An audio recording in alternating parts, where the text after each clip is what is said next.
Buenos días. Bueno, pues muchísimas gracias por venir. Si queréis empezamos presentándonos. Yo soy Marc Wask, estoy en el fondo de Zubi Capital. Zubi Capital es una gestora de impacto en la que invertimos precisamente en todas aquellas compañías que tratan de resolver retos sociales o ambientales. Actualmente tenemos dos vehículos de inversión, un vehículo para etapas early stage, etapas pre-seed, seed, con tickets que van desde los 100.000 hasta el medio millón prácticamente, y un segundo fondo para etapas un poco de crecimiento, donde invertimos a través de un vehículo a través de un instrumento financiero que se llama Venture Debt, e invertimos desde 500.000 hasta 3 millones, básicamente. Entonces, bueno, si quieres presentar, Orfeo.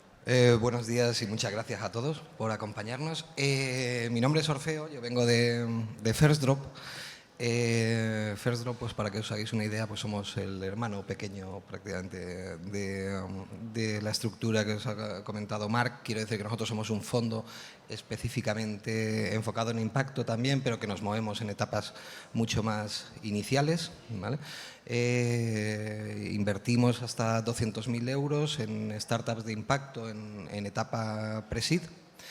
Y no solamente invertimos, sino que también estamos convencidos de que en esas fases es muy importante dar otra serie de soporte y de recursos a las startups, con lo cual también desplegamos un programa personalizado de apoyo y acompañamiento, donde trabajamos una serie de elementos, centrándonos tanto en la parte de impacto, de cómo miden y reportan su impacto, trabajando el roadmap de inversión en impacto también, pues presentándole a otros actores, otros fondos especializados, como puede ser Zubi, tanto a nivel nacional como a nivel internacional, para que les acompañen durante su escalado, donde trabajamos también el aspecto de puesta en contacto con corporates, poniéndolos en contacto con grandes empresas, en aquellos modelos de negocio, evidentemente, donde pueda tener sentido y que puedan establecer cualquier tipo de relación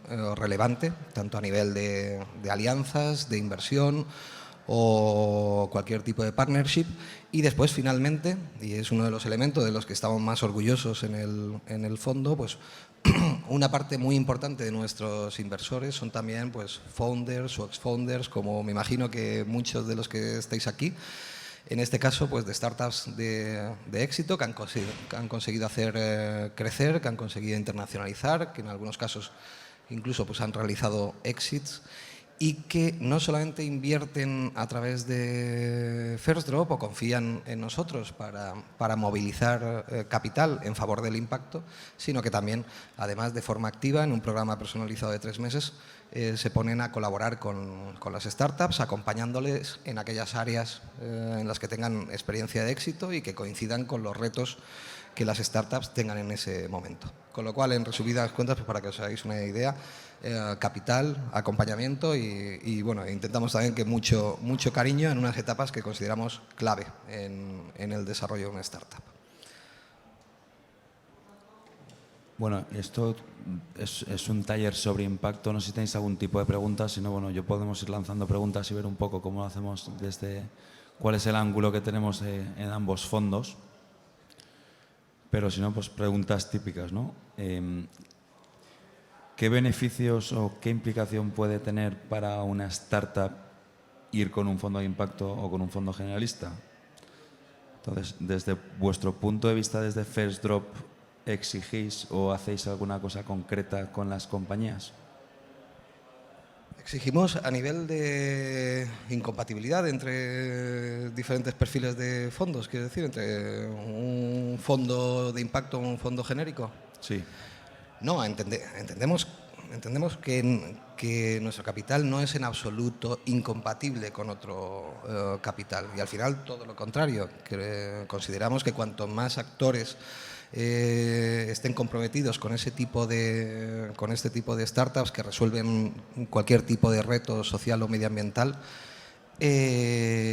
todo eso va en beneficio del ecosistema.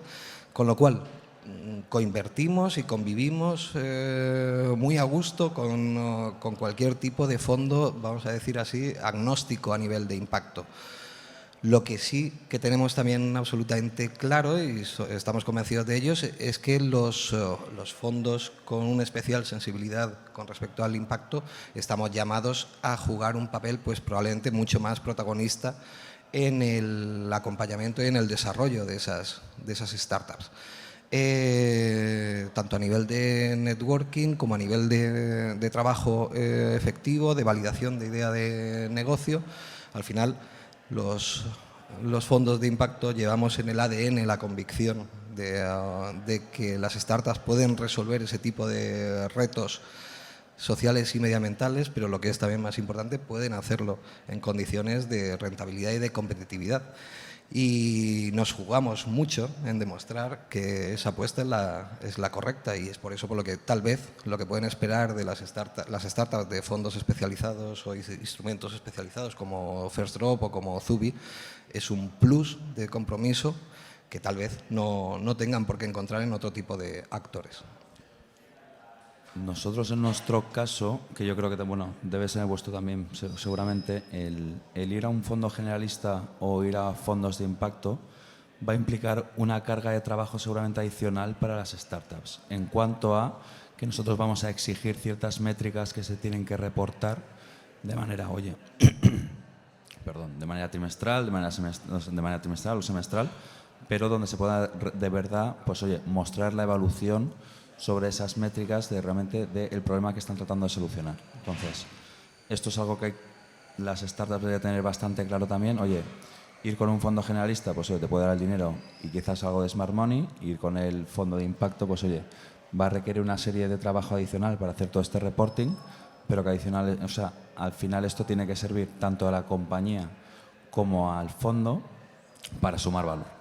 Entonces, entiendo que vosotros también lo estáis exigiendo desde fases iniciales. El problema es que en muchas fases iniciales todavía la compañía no tiene muy claro cuáles pueden ser esas métricas o necesitan más ayuda para seleccionar o poder determinar cuáles son esos KPIs que determinen realmente el impacto que puede tener la compañía.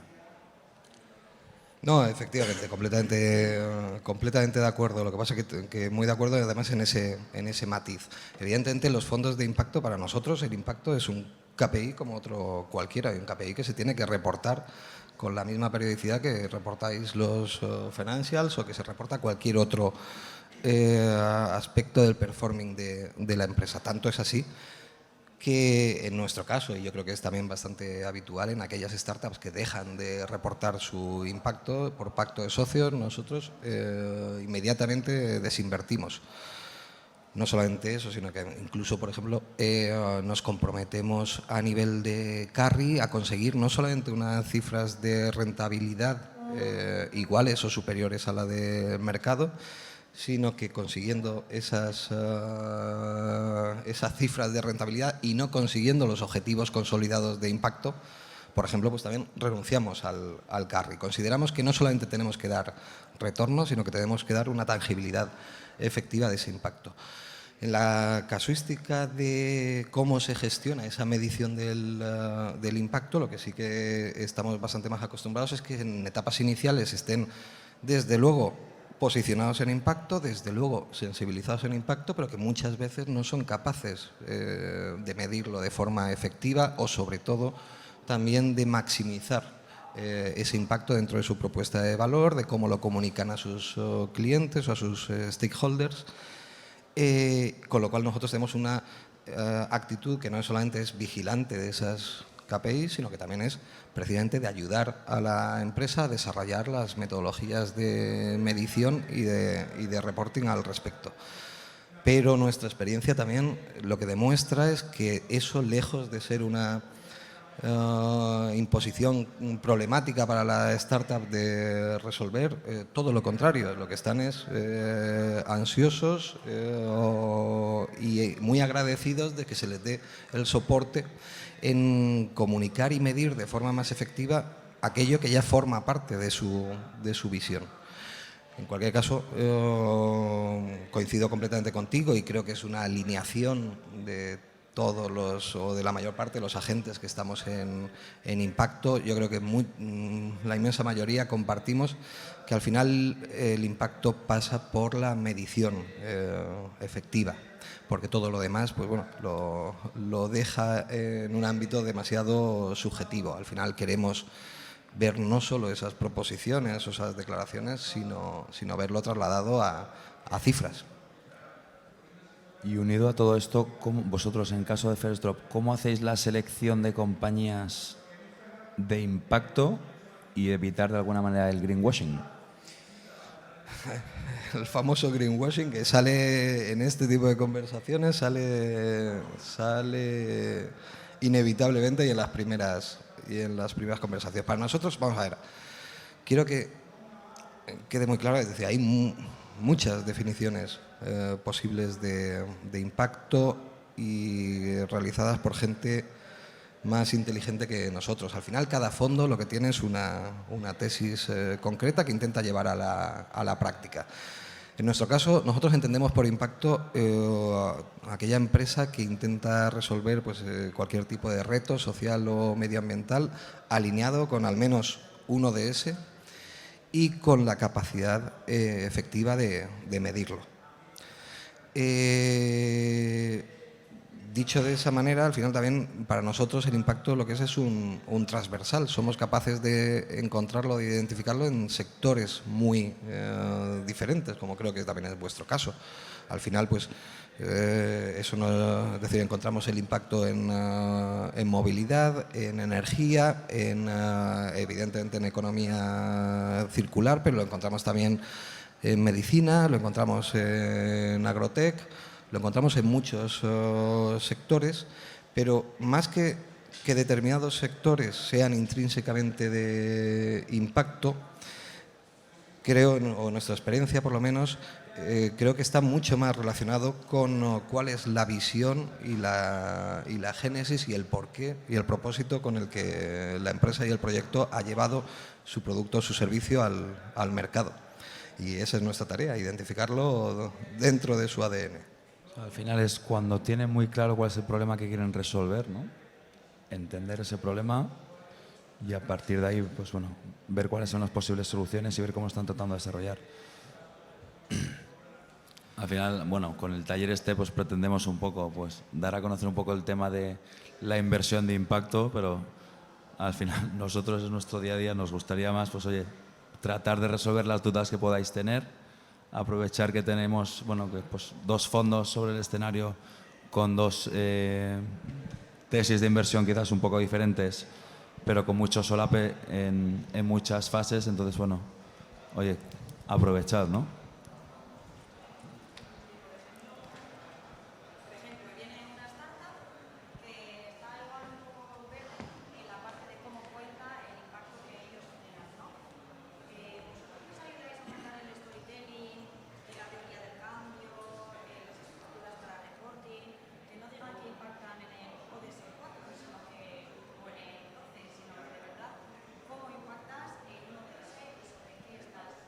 Totalmente. Pues oye, muchísimas gracias por participar y hacer esto más ameno. Desde el punto de vista de Zubi Capital, evidentemente nosotros sí que, pues, a estas compañías en estas etapas tempranas que creen que tienen este impacto, pues evidentemente les ayudamos a desarrollar su teoría del cambio, les ayudamos a seleccionar cuáles pueden ser esos KPIs que realmente puedan medir el impacto real del negocio que están llevando a cabo. Y para ello, oye, pues mira, desde la casa tenemos en el grupo CIB, es un grupo muy grande y tenemos la suerte de contar pues con una consultora de impacto que no solo nos ayuda a nosotros a determinar el impacto que puedan tener las compañías en las que queremos invertir, sino que además esta consultora, pues oye, está al servicio de las startups precisamente para ello, ¿no? Vamos a determinar el impacto real que tenéis, vamos a ayudaros a determinar cuál es esa teoría del cambio, teniendo en cuenta cuál es ese objetivo que queréis resolver y cuáles son los diferentes focos posibles para resolverlo, y a partir de aquí pues hoy es un trabajo conjunto para llevarlo a cabo. Y por nuestra parte, pues con un cambio de dimensión con respecto a la estructura y a la fase en la que actuamos, que no deja de ser bastante más early stage, pues evidentemente también contamos con el mismo tipo de recursos en despliegue, tanto con algunos de los mejores especialistas en impacto a nivel nacional dentro del board, para acompañar en ese proceso de construcción, como también, vuelvo a insistir, fundamentalmente, es decir, porque al final somos un fondo de impacto, pero no dejamos de ser un fondo y un fondo early, que también acompaña en todo el proceso de validación de modelo de negocio, de go-to-market y de ejecución de la startup. Nosotros tenemos, decir, la parte del impacto es condición necesaria para formar parte de nuestro portfolio. Les acompañamos en el proceso de maximizar ese impacto, pero consideramos que al final se tiene que trabajar con ellos como con cualquier otra startup, sea o no sea de impacto, y sus retos no es que sean muy parecidos, sino que probablemente son incluso más complicados. Por favor.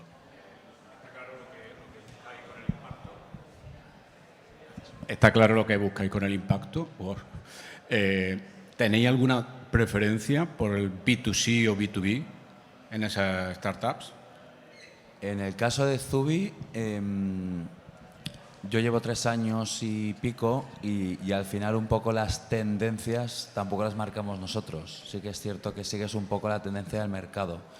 Yo te diría que nosotros somos agnósticos en cuanto al modelo de negocio siempre y cuando entendamos que la compañía trata de resolver un reto social ambiental, pero también es cierto que, oye, de cara a que la compañía a futuro pueda levantar más rondas, pues sí que es cierto que hay una tendencia a que las compañías más interesantes sean el típico B2B SaaS, que digamos que es la moda de los últimos años, ¿no?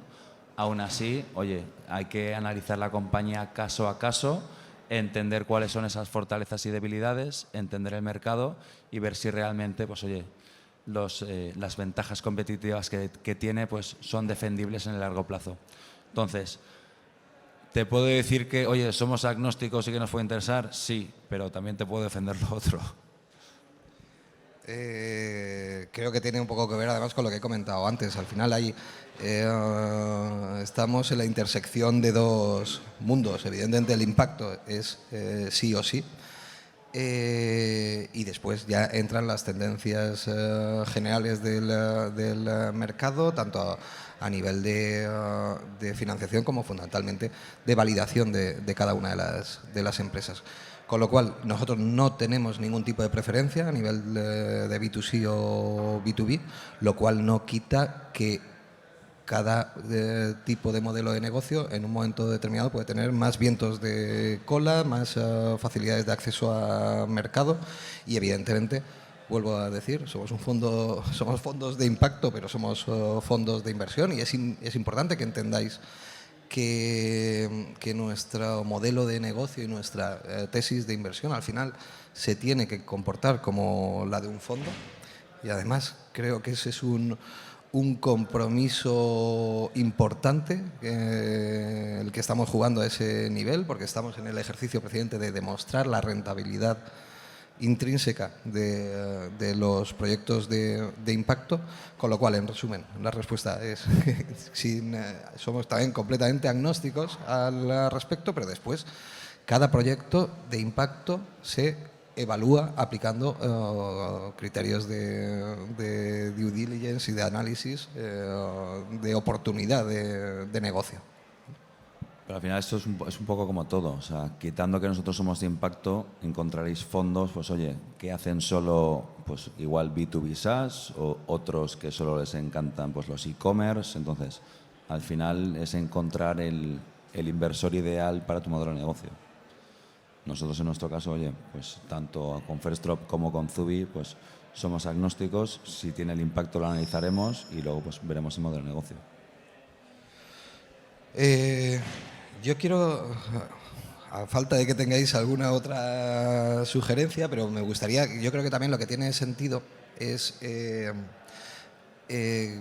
mapeemos un poco, que tengáis pues alguna idea medianamente clara un poco de las opciones que como startups de impacto podéis tener a nivel de financiación. Es decir, Evidentemente ya todos sabéis lo que es un VC o un fondo de inversión. Hay una parte importante también de la actividad de Zubi que se canaliza a nivel de fondo de inversión o de VC clásico.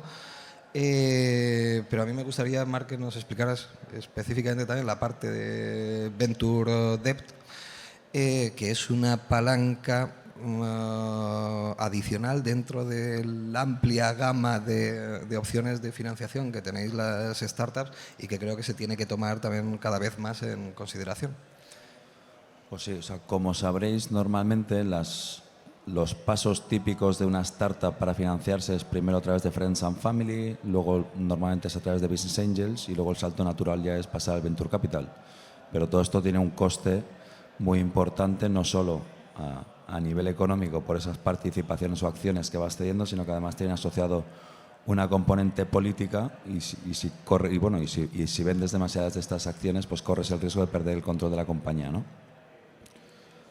Lo que trata de hacer el Venture Debt, que es un tipo de financiación que nosotros estamos ofreciendo para etapas previas, es tratar de ayudar a los fundadores a conseguir la financiación que están buscando, pero sin la gran dilución que conlleva el Venture Capital tradicional.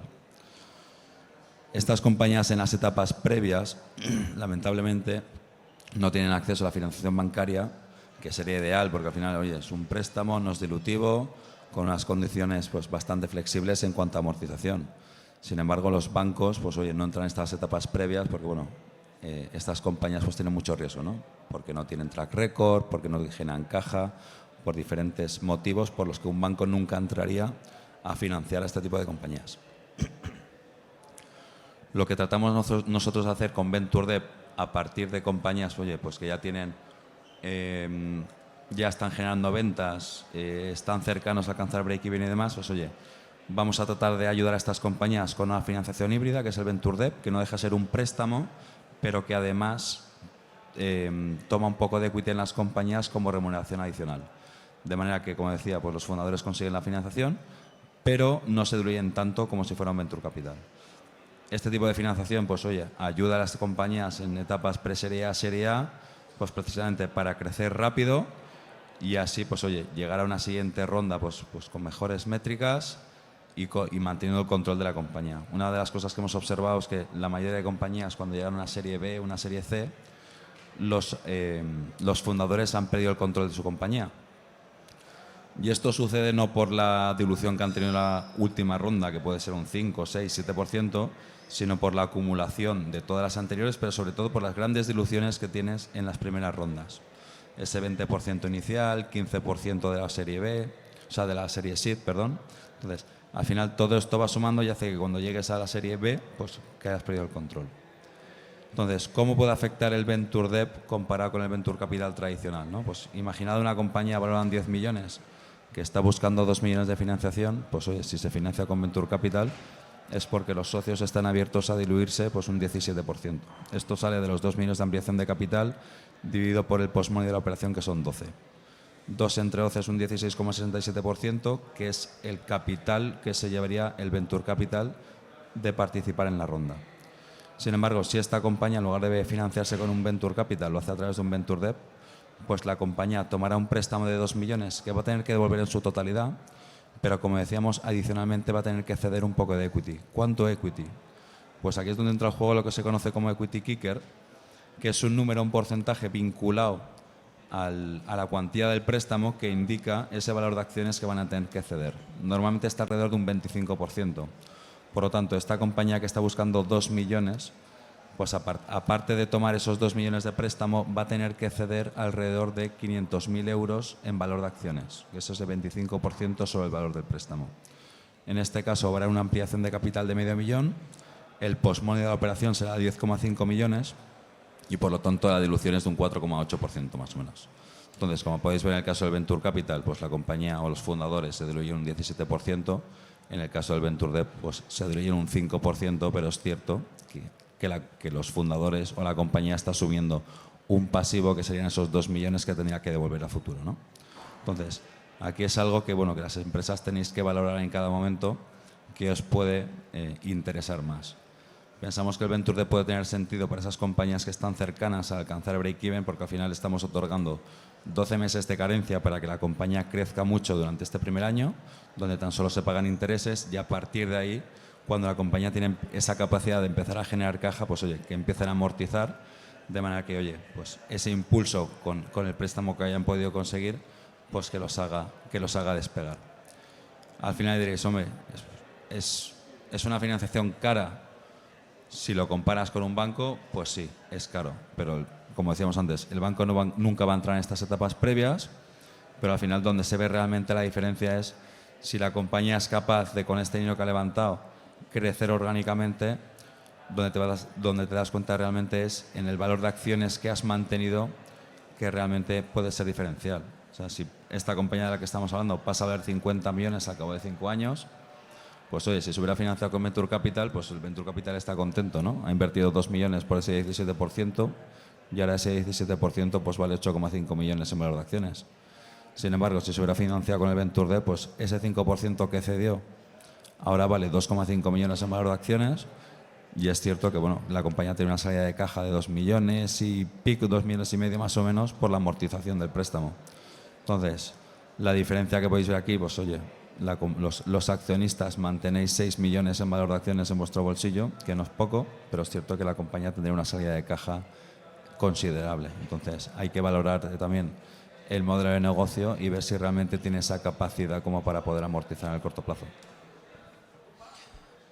Has lanzado la pregunta de si es cara la financiación, me voy a atrever a contestarla y a decir que no. Y ahí probablemente, pues oye, creo que vale la pena incidir en un primer tip, que sacar una primera conclusión, que sacar de este taller, y ojalá os llevéis unas cuantas más, pero es proteged vuestro equity y estructurad el crecimiento de la empresa protegiendo vuestra capacidad de control de la startup. Yo sé que puede parecer contraintuitivo, pero vamos, hay una leyenda negra al respecto de que los inversores o los VCs al menos pues que queremos obtener participaciones altas dentro de las startups, y no es verdad. Con independencia de que haya pues algún espabilado que en alguna ocasión pues intente sacar partido, la realidad es que los fondos de inversión lo que invertimos es en los equipos fundadores y en su capacidad de ejecución y en su capacidad de control a largo plazo de la startup. Y al final la participación que buscamos tener en cada una de las consecutivas rondas, tanto nosotros como el resto de VCs que entren posteriormente, siempre quiere ser minoritaria, y que lleguéis cuanto más lejos mejor, controlando la empresa. Con lo cual, creo que es importante que se abra el tablero a nivel de las diferentes posibilidades que tiene una startup y un equipo fundador para financiar su crecimiento. No todo han de ser rondas y no todo tienen que ser VCs, es decir, los fondos de inversión tenemos sentido en aquellos modelos de crecimiento y de escalado de la empresa especialmente descompensados y que necesitan crecer a una velocidad superior. Pero primero tenéis que plantearos si vuestro modelo de negocio realmente pasa por ahí. Y si pasa, desde luego, estructurar cada una de las rondas de inversión adecuadamente con respecto a vuestro roadmap de producto, para que podáis ir ofreciendo resultados al mercado y a los inversores, reduciendo de esa manera la cantidad en la que tenéis que diluiros y ir defendiendo valoraciones más altas, y fundamentalmente y durante todo el camino ir combinando todas las posibilidades que tenéis. Los VCs, el Venture Debt, has dicho que los... Y sobre todo también subvenciones, ¿no? Al final, la financiación más barata que puedas conseguir, a la que te van a dar tus propios clientes, pero no dejéis de buscar, pues oye, cualquier tipo de subvención nacional, local, que podéis conseguir. Ahora mismo, a nivel nacional, pues prácticamente cada comunidad tiene sus propias ayudas para fomentar este tipo de compañías. Entonces, explorarlas todas, porque al final esas son las más baratas. A partir de ahí, pues ya estáis entrando en préstamos que ya tienen un coste. Y luego, pues ya cuando estás entrando en ceder equity, pues evidentemente es lo más caro, ¿no? Quizás primero Venture Debt y al final lo más caro es el Venture Capital tradicional. Pero explorar todas las vías, porque al final el equity que cedas va a ser muy difícil que seas capaz de recuperarlo. Y ahí es donde os vais a dar cuenta que realmente es carísimo ceder equity. Y hay otro elemento además que has comentado y que yo ni siquiera eliminaría de la ecuación, que es el bancario, el de financiación bancaria. Evidentemente, ningún banco va a poneros 2 millones de euros, como puede hacer Zubi en Venture Debt, para financiar crecimiento, pero la realidad es que existen muchos otros instrumentos a nivel financiero. Las startups tienen a veces dan la batalla por perdida antes de librarla con lo que respecta a los bancos.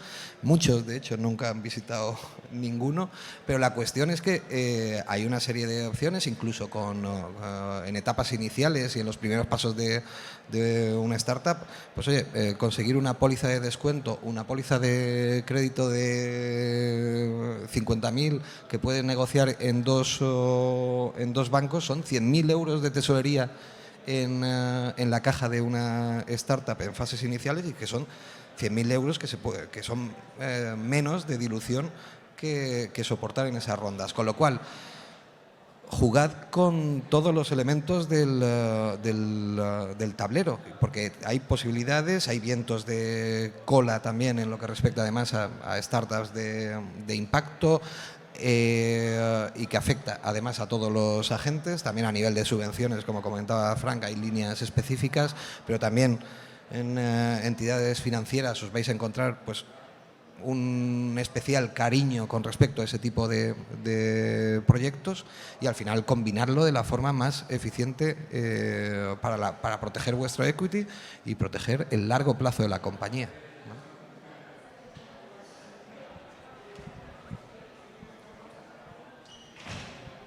Ahora que comentabas los retos que enfrentaban las startups de impacto y decías que en general no es que fueran diferentes de las otras, sino que serían un poco más complejos, de cara a llegar a rentabilidad, ¿cuáles crees que son esos errores que cometen o que se podrían evitar, se podrían trabajar mejor para que el hecho de generar impacto y la concentración por ese valor social o ambiental pues sea paralelo o lograble también desde la perspectiva de la rentabilidad económica?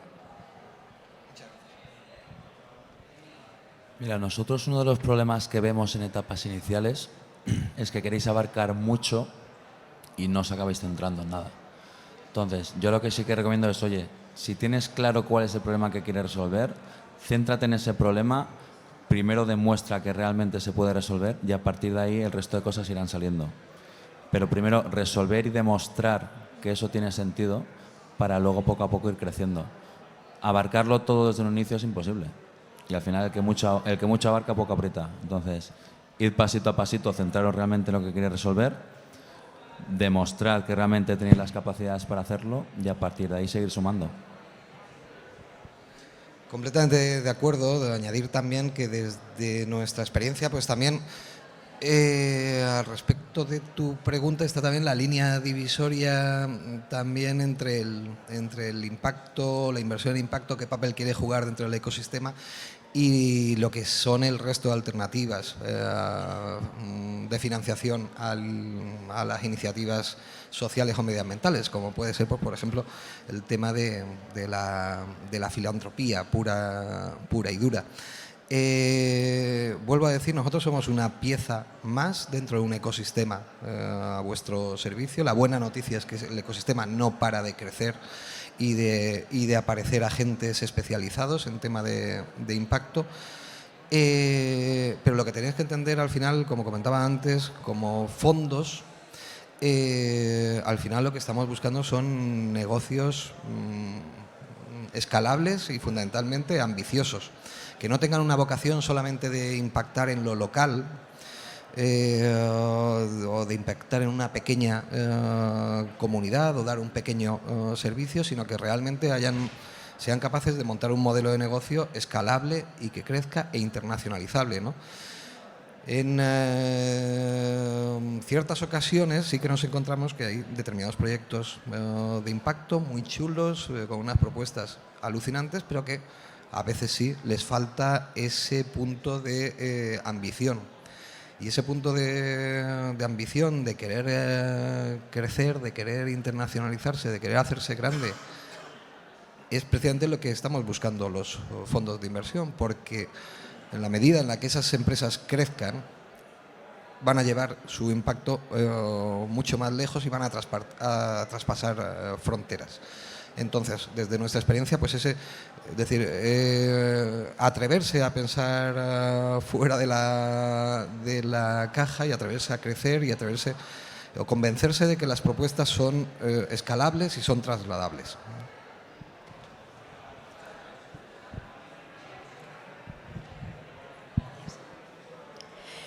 Volviendo al asunto de los productos bancarios, en este momento, pues, para las startups, las diferentes entidades de crédito también han desarrollado productos que pueden estar a su alcance, ¿no? Como pues son los micropréstamos o a un interés reducido o, por ejemplo, el factoring de diferentes subvenciones, como comentabas, ya que tardan mucho en llegar el flujo de caja respecto a cuando se conceden, ¿no?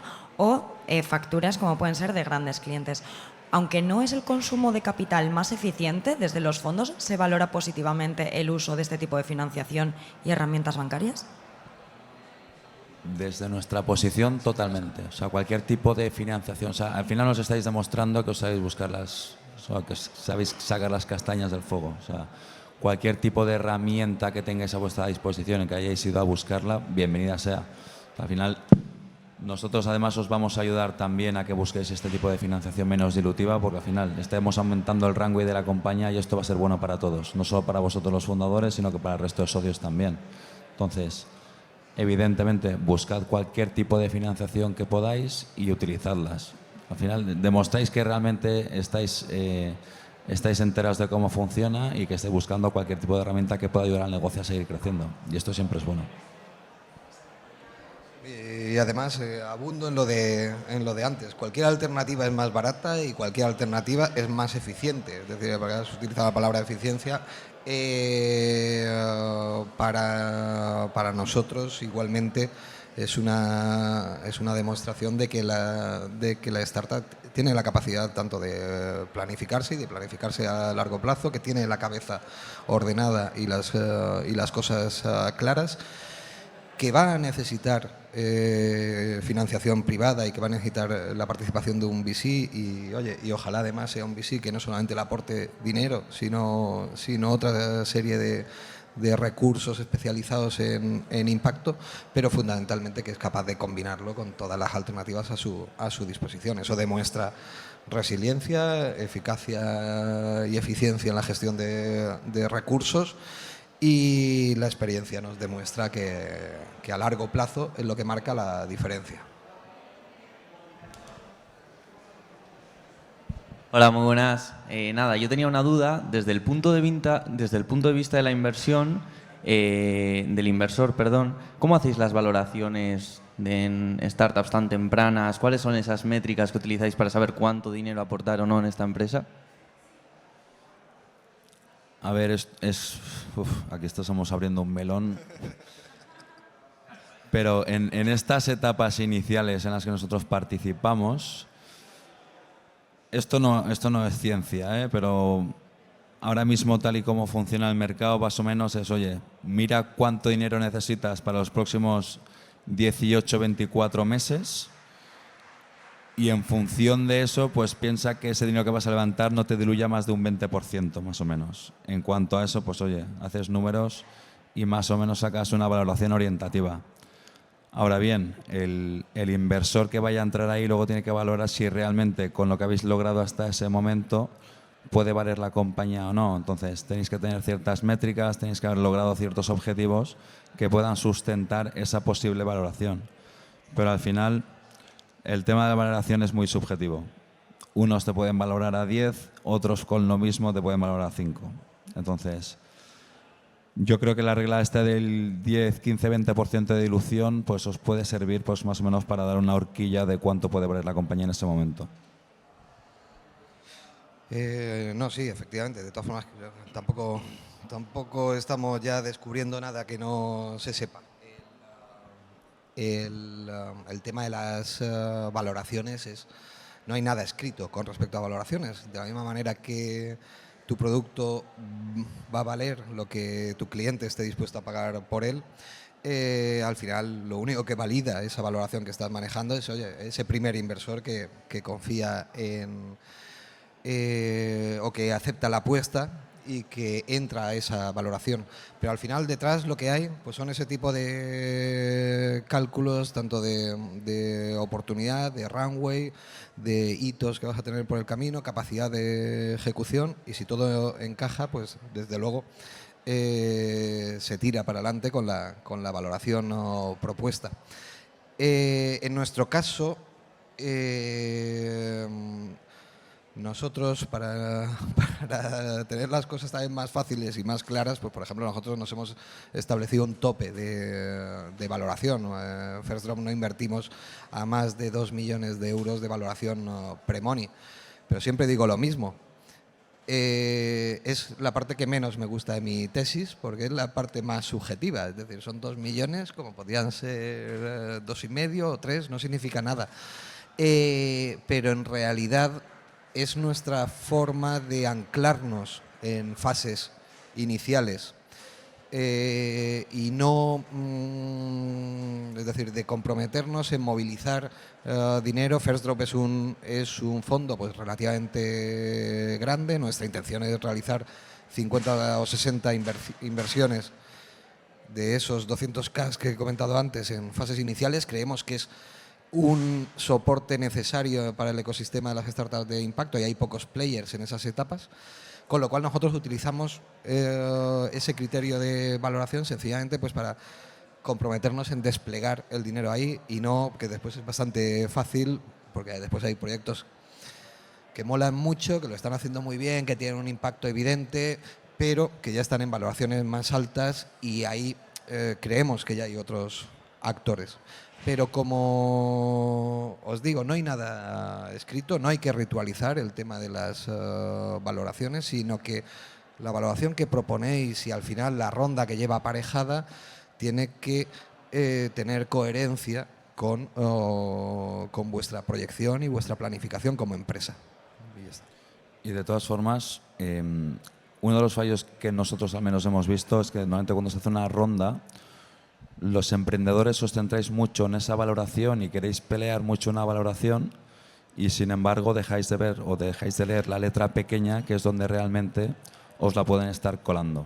Entonces, yo sí que os recomendaría que no le deis tantísima importancia a la valoración, sobre todo en estas etapas previas, y leed bien esa letra pequeña, que es por donde realmente os pueden estar marcando un gol que no sois ni conscientes, y lo que va a marcar el futuro de la compañía realmente. ¿Y quién entra? ¿Y quién entra? Es que tiene mucha más trascendencia quién te está invirtiendo, o tiene más trascendencia un buen inversor a 2 que otros que te puedan suponer problemas en el cap table a 4, sobre todo en fases iniciales. Sobre todo en fases iniciales donde todos sabéis que no solamente es cuestión de dinero.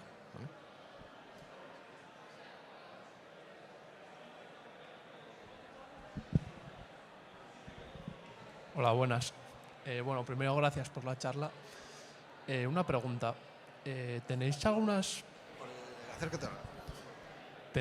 especie de métricas para medir el impacto? O sea, imaginaos que os vienen 100 startups y queréis seleccionar las 5 con mayor impacto. ¿Cómo lo hacéis? Yo no te he oído. Ahora. Vale, ¿tenéis alguna especie de métricas para medir el impacto en distintas startups? O sea, imaginaos que os vienen 100 startups y queréis seleccionar las 5 con mayor impacto. ¿Cómo lo hacéis, o tenéis alguna especie de métrica? Mira, yo te puedo comentar al menos un poco nuestro caso. Nosotros a las compañías en las que invertimos exigimos 2 tipos de métricas y de reporting que van a tener que hacer. Unas están más relacionadas con el ESG, y que nos permite poder comparar diferentes compañías, porque al final estás midiendo, oye, la huella de carbono de cada compañía, puedes estar midiendo el ratio salarial hombres-mujeres, cuál es la diversidad de cada compañía, si tienen o no patentes, o sea, una serie de métricas que sí que te pueden permitir comparar compañías aunque pertenezcan a diferentes verticales. Si ya entras en más nivel de detalle y quieres determinar cuáles son esos KPIs propios de impacto de cada compañía para poder hacer una comparación entre unas y otras, yo te diría que es prácticamente imposible porque es que no hay una manera. O sea, por ejemplo, ¿qué tiene más impacto? ¿Montar un colegio aquí al lado o yo qué sé, o montar un geriátrico en África? Entonces, ambas opciones pueden tener impacto, pero es muy difícil valorar qué puede tener más impacto, qué está generando más a la comunidad, no sé. O sea, al final, de alguna manera, nos faltan esos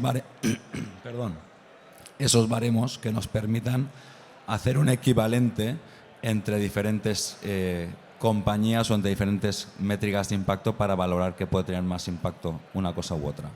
Y ahora mismo eso es muy complicado.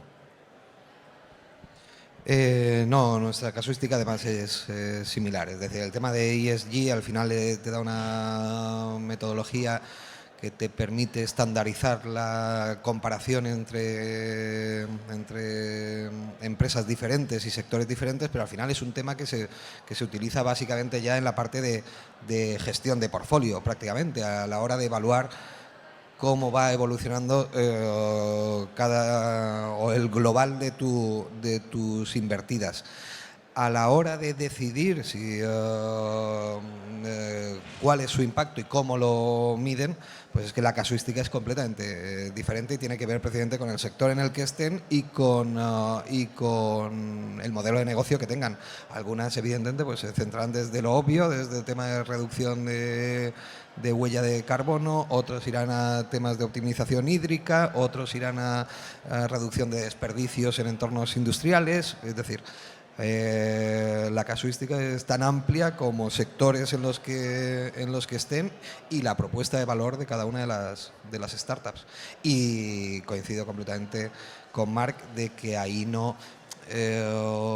nuestro papel no es elegir cuál es la que tiene más impacto, porque es muy difícil hacer una comparativa tangible entre el impacto de unas y de otras. La cuestión es que sabemos que lo están produciendo, sabemos que pueden medirlo de forma efectiva y que pueden ir optimizando esos resultados a lo largo del tiempo.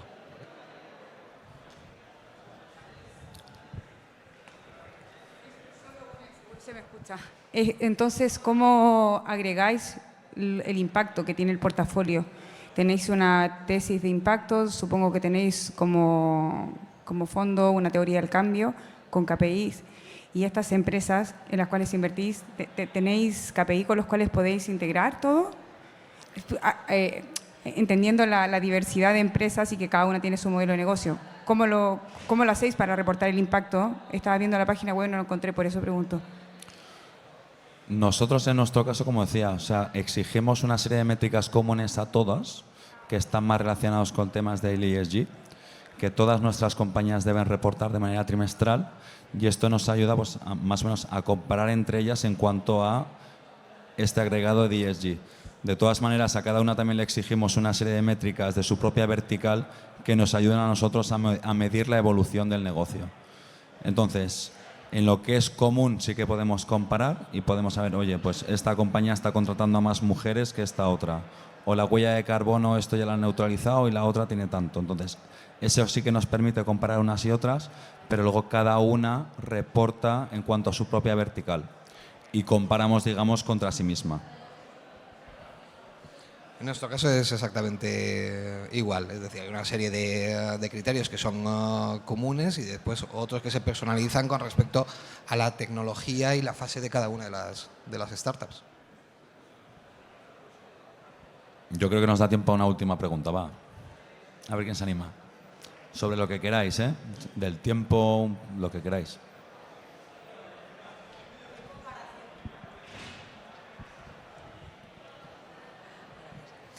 Comparando métricas de ODS, SSGs con el ROI, ¿qué opinión tendríais cada uno de los dos?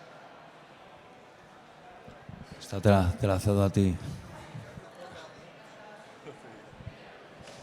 Yo en mi fase no sé ni lo que es el ROI, ni lo tengo en cuenta, ¿sabes? Pues nosotros, si te digo, no hemos llegado a valorar o a poder comparar como para sacar una conclusión sobre esto todavía. Decir, oye, sin embargo, sí que hay una estadística que, por ejemplo, que dice que las compañías lideradas por mujeres obtienen mejores resultados que las compañías lideradas por hombres. Ahora, aquí ya es meterte en el barro. Con menos dinero y mayor dificultad de acceso a financiación, Exacto. con lo cual... Entonces, ya te puedes meter aquí en el barro pues, para discutir el porqué, ¿no? Que si van con pies de plomo, pues oye, mucho más cuidadosas. Bueno, hay una serie de criterios que hacen que, pues oye, las compañías lideradas por vosotras, pues evidentemente, el histórico y la estadística dice pues, que el resultado acaba siendo mejor. También es cierto que tan solo el 10% de las compañías están lideradas por mujeres. Entonces, oye, evidentemente, tanto desde First Drop como desde Zubi Capital estamos tratando de dar más visibilidad y apostar por este tipo de compañías, ¿no? Nosotros, el fondo que hemos lanzado de Venture Capital para etapas pre-seed, seed, está precisamente enfocado a fomentar la diversidad y entre ellos, pues oye, compañías lideradas por mujeres, evidentemente. Además, quiero que entendáis que además con toda la humildad somos los últimos en llegar a esta batalla y en llegar a esta pelea. La historia o la vida de la inversión en impacto a nivel comparado es relativamente corta. Yo creo que al final, oye, si la secuencia del huevo y la gallina, aquí empezaron los consumidores con otro tipo de exigencias con respecto a lo que esperaban del capitalismo y de las empresas. Siguieron las empresas aportando soluciones a ese tipo de retos y al final los que hemos llegado al final, al poner nuestro granito de arena, pues somos los fondos. Es decir, me parece una pregunta muy interesante, pero es que realmente estamos construyendo esas métricas en este momento. En cualquier caso, y a nivel concreto y en lo que podemos seguir, que es la performance cotidiana de nuestras startups, pues evidentemente yo creo que eso es compartido. Estamos muy contentos y muy ilusionados de cómo están creciendo, cómo están ejecutando y cómo, como decía antes, están haciendo más grande ese impacto.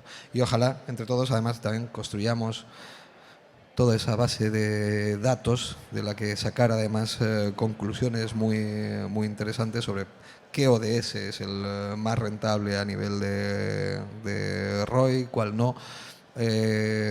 Por ahora no lo sabemos, los tratamos todos igual, por lo menos nosotros a nivel de First Drop, pero creemos que lo que tenemos que hacer es participar en construir ese futuro y esa realidad y en generar toda esa información que acredite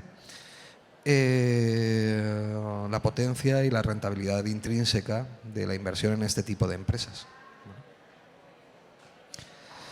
Pues muchísimas gracias a todos. Esto ha sido más dinámico de lo que nos imaginábamos y nos temíamos. Y esperamos pues que os podáis llegar a algún insight de interés. De todas formas, pues bueno, estaremos, tanto Marc como yo somos de los que estamos siempre en los pasillos, con lo cual, pues oye, nos veréis ahora después por allí si queréis ampliar cualquier cosa, ¿vale? Muchísimas gracias a todos. Muchas gracias.